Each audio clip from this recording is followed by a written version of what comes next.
अवधेश जी, जब इतना विवाद था तो जो भूखंड किसका है लगवा दिया होता सरकार ने। मैं तो मानता हूं कि सरकारी पैसा से पेमेंट हो रहा होगा जो ये मजदूर राजगीर काम कर रहे हैं। अब आजम जी को लग रहा है ये अवैध पैसे से बन रहा है, तो ये कौन ठेकेदार है जो श्रमदान करने आया है? मेरी तो समझ में नहीं आया, अपने पास से पैसा कहां से लग रहा है, और ना तो कोई मांगा गया है संभल में।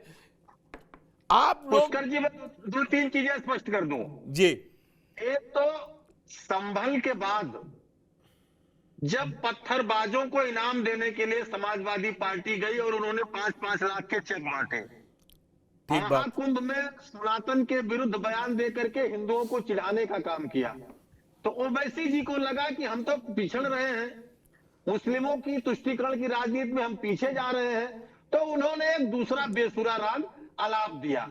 अब मैं आपको बता दूं, पुलिस विभाग में निर्माण के लिए अलग से फंड होता है जो पुलिस विभाग का होता है, आवास निगम है, पुलिस है, उसका एमडी होता है, मुझे सब पता। और केवल पीडब्ल्यूडी ही नहीं निर्माण कराती, दर्जनों ऐसी निर्माण की संस्थाएं हैं जहां निर्माण होता है। जिले में अलग अलग क्षेत्र होते हैं, कई क्षेत्रों में नक्शा पास कराने की भी जरूरत नहीं होती, जहां विकास प्राधिकरण का क्षेत्र होता है, जहां एलडीए का क्षेत्र होता है, वहां नक्शा पास होता है। लेकिन जैसे संभल की जो लड़ाई शुरू हुई, दो मुस्लिम नेताओं की वर्चस्व के वजह नहीं, ये सरकारी कोई ऐसा तो अवधेश जी, इसमें तो फिर लोचा की बिना नक्शा पास किए तो जमीन बनी कोई भी चीज खड़ी नहीं हो सकती, नक्शा तो पास कराना पड़ेगा। क्या बात कर रहे हैं? मैं दूसरी बात कह रहा हूं, ग्रामीण क्षेत्रों में निर्माण के लिए जो अधिकृत एजेंसियां होती हैं, उनकी तकनीकी स्वीकृति ली जाती है। ठीक बात का जो इंजीनियर होता है बिल्डिंग के लिए तकनीकी स्वीकृति लेता है, ठीक बात है ये। और शहरी क्षेत्रों में तकनीकी स्वीकृति के साथ ही नक्शा पास होता है। ये ग्रामीण क्षेत्रों और शहरी क्षेत्रों के निर्माण का बेसिक अंतर है, जो डॉक्टर पवन राव साहब को समझ में नहीं आएगा। इनको केवल लगता है कि पीडब्ल्यूडी ही निर्माण करती है।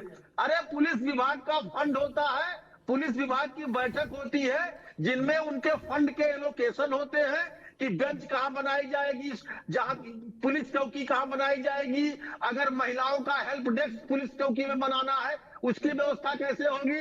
और ये पुलिस चौकियां भाजपा ने नहीं बनाई है, बहुत दिन पहले से पुलिस चौकियां बनी हुई है, और लगातार पुलिसिंग ठीक से हो इसलिए मैंने बोला नहीं, मैं आपको मौका दे रहा हूं, मैं एक बार नवीन जी को, सारे गेस्ट को मौका दे दूं ना, एक एक तो मौका देने देंगे ना आप पवन साहब। ठीक है, आप और अवधेश जी के बीच में डायरेक्ट आज सवाल जवाब है, आजम जी भी उसमें। डॉक्टर साहब, नवीन जी, ये बड़ा अजीब स्थिति है। मैं ये नहीं कह रहा, ये हकीकत है जो डॉक्टर पवन राव ने कहा कि भाई नक्शा दिखा देती, एक तो विवाद वहां चल रहा है, तो मुझे लगता है कि अगर समाजवादी पार्टी को लगता है, एआईएमएम को लगता है, दोनों लोग कलेक्ट्रेट में जा सकते हैं, दोनों लोग वहां चुनाव लड़ते हैं, उनके लोग हैं। अगर उसका ओनर कोई और है तो वो दस्तावेज सामने रख देता। लेकिन बीजेपी को भी क्या इसमें सियासत दिखाई दे रही है आपके हिसाब से, जो ये चौकी का निर्माण? मुझे तो ये लगता है कि भाई वहां शांति बहाली के लिए जो जो काम होने चाहिए, पुलिस चौकी शांति व्यवस्था भंग करने के लिए तो नहीं बन सकती। मेरा एक सीधा सा मानना है, ये टेक है। नहीं पुष्कर जी, इस विषय को दो हिस्सों में हमें देखना पड़ेगा। एक विषय है सुरक्षा और सामाजिक, और दूसरा विषय है राजनीतिक। तो पहले हम सुरक्षा और सामाजिक विषय पर बात करते हैं। डॉक्टर पवन जी, आजम जी और हमारे अवधेश पांडे जी, ये समझने की जरूरत है कि आप जिस शहर में रहते हैं वहां पुलिस की बैरिकेडिंग बनती है, आपने देखा होगा, लगी रहती हैं। वो बैरिकेडिंग तमाम लोग विज्ञापन करने के हिसाब से अपने हिसाब से बनवाते हैं और पुलिस को देते हैं। पुलिस का विभाग एक ऐसा विभाग होता है पूरे देश के अंदर, हर राज्य में, जो मनी अर्निंग का डिपार्टमेंट नहीं होता है, केवल एक्सपेंसेस का डिपार्टमेंट होता है, क्योंकि वो नागरिक सुरक्षा की जिम्मेदारी उस विभाग की होती है। तो अब आप ये कहेंगे पुलिस विभाग बनवा रहा है, पुलिस विभाग कतई नहीं बनवा रहा है। वहां पर निश्चित तौर पर वहां का कोई ना कोई स्थानीय विभाग इन्वॉल्व होगा। और कंस्ट्रक्शन के लिए आपने जैसे केवल पीडब्ल्यूडी का नाम लिया, ऐसा नहीं है। उत्तर प्रदेश निर्माण निगम, CNDS, जल निगम, दुर्बल आवास विभाग है, बहुत सारे ऐसे विभाग हैं जो कंस्ट्रक्शन की एक्टिविटीज में आज की तारीख में तमाम राज्यों में इन्वॉल्व है। और हमारा यूपी निर्माण निगम तो तमाम राज्यों में काम कर रहा है, उत्तर प्रदेश सेतु निगम बहुत राज्यों में काम कर रहा है, इसी तरीके से नहीं एनबीसी तो इसका टेंडर निकला कि नहीं निकला भाई, 10 लाख से ऊपर टेंडर निकलना चाहिए। देखिए 2-4 चीजें हैं जो सरकार ने रखी नहीं, मैं ये नहीं कहता कि इन्होंने टेंडर नहीं निकाला और ये बिल्डिंग बनने के काम लग गई भाई। जब ये है कि 10 लाख तक का टेंडर तो सीधे दिया ही नहीं जाएगा, वो लॉटरी से दिया जाएगा।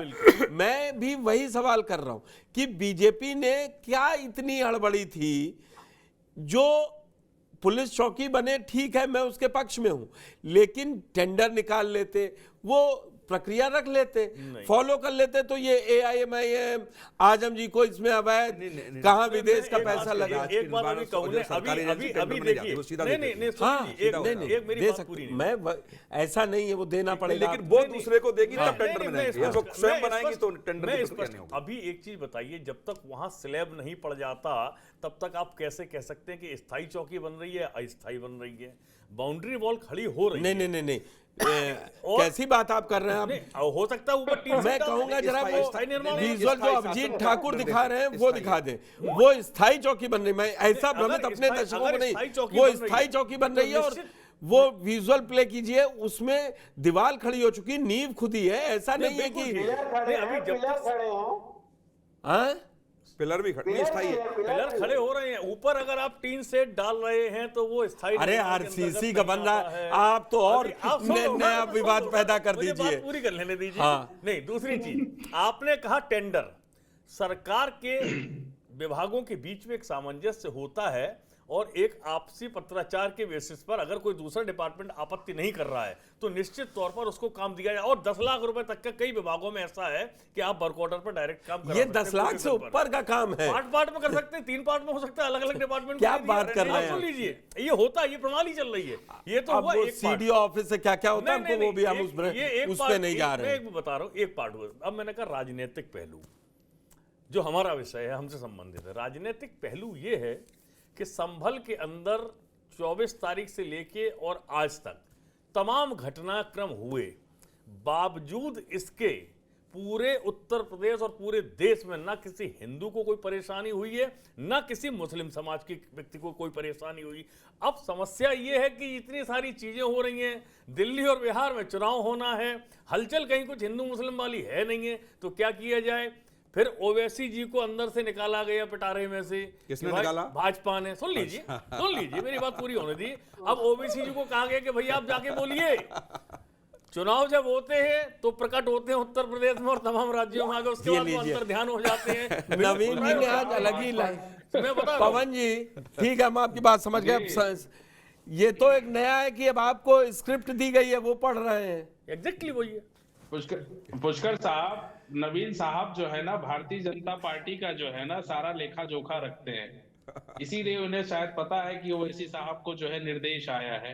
ये बिल्कुल सरासर है, गलत है, इसको मैं निराधार मानता हूं और नवीन साहब की इस बात को मैं खंडन करता हूं। नवीन साहब की बात में एक तो नहीं होता दिखाई देता मुझे कभी भी आपका। नहीं, मैं बिल्कुल खंडन करता हूं। क्यों माधवी लता किसके खिलाफ लड़ रही थी? ये एक बहुत अच्छा सिस्टम है, जो जिसको ना जिता पाए तो वो दूसरी बी टीम हो जाती है।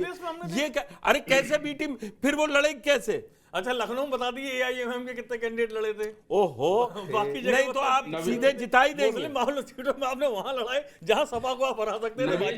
नवीन साहब अभी तर्क ज्यादा हो जाएगा। हरियाणा में हमारी पार्टी चुनाव नहीं लड़ी। हरियाणा में भारतीय जनता पार्टी कैसे जीत गई? बिल्कुल। आप उसके वहां मैं कह रहा हूं, मैंने बहुत जिम्मेदारी से डिबेट की है उनपे। वहाँ कांग्रेस के कुकर्मों की वजह से कांग्रेस की अंदरूनी लड़ाई की वजह से भाजपा जीती है। ये पवन जी आप इसी मुद्दे पर रहिए, आप पुलिस चौकी जायज है या नाजायज है, उसी मुद्दे पर रहिए। मैं उसी पर आऊं। पुष्कर साहब, नवीन साहब ने 2 विषय रखे, सुरक्षा और सामाजिक और राजनीतिक। हमारा विषय ये नहीं है, हमारा विषय है कानूनी प्रक्रिया। क्या इस चौकी के निर्माण में कानूनी प्रक्रिया की धज्जी उड़ाई गई है? जब भी कोई निर्माण होता है सरकारी संपत्ति का, उससे पहले बाहर एक बोर्ड लगाया जाता है। अगर नवीन साहब राजनीतिक के अलावा अगर कानूनी प्रक्रिया भी देके क्या उसको आप जो है स्वीकार नहीं कर रहे हैं? ये एडवोकेट बोर्ड भी क्यों है, हम नहीं बता लगाया दें, गया? राजनीतिक विश्लेषक के साथ साथ ये एडवोकेट भी मैंने है। तो बोला जब तक लेंटर तो पड़ने की एडवोकेट स्थिति साहब आएगी, को हो आप सकता है तब बता तक उनके दीजिए। अप्रूवल और कागज भी आ जाए। जब तक लेंटर नहीं पड़ रहा वो अस्थायी यही निर्माण तो है, बात, उसको अब यही स्थायी तो निर्माण बात आप कह ही है। नहीं सकते। अप्रूवल नहीं है, एनओसी नहीं है, अप्रूवल नहीं है। स्थायी निर्माण के लिए कुछ भी नहीं जरूरत है। कुंभ मेले में इतने बड़े निर्माण हो रहे हैं, सब अस्थायी हो रहे हैं, तो वहां कोई अप्रूवल अलग से थोड़ी चाहिए उसके लिए।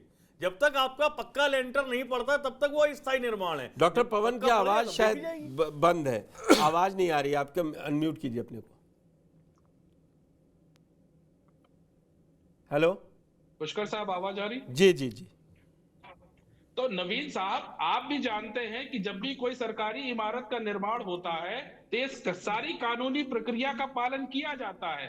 क्या इस चौकी के निर्माण में कानूनी प्रक्रिया की धज्जियां नहीं उड़ाई जा रही हैं? आप इसका भी तो जवाब ले लीजिए। पुष्कर साहब, आप पूछिए, क्या एक जो चौकी निर्माण हो रहे हैं, नवीन साहब बता दें कि ये अवैध है कि वैध है, इसके बारे में भी बता दें। हम बार बार यही प्रश्न पूछ रहे हैं ना।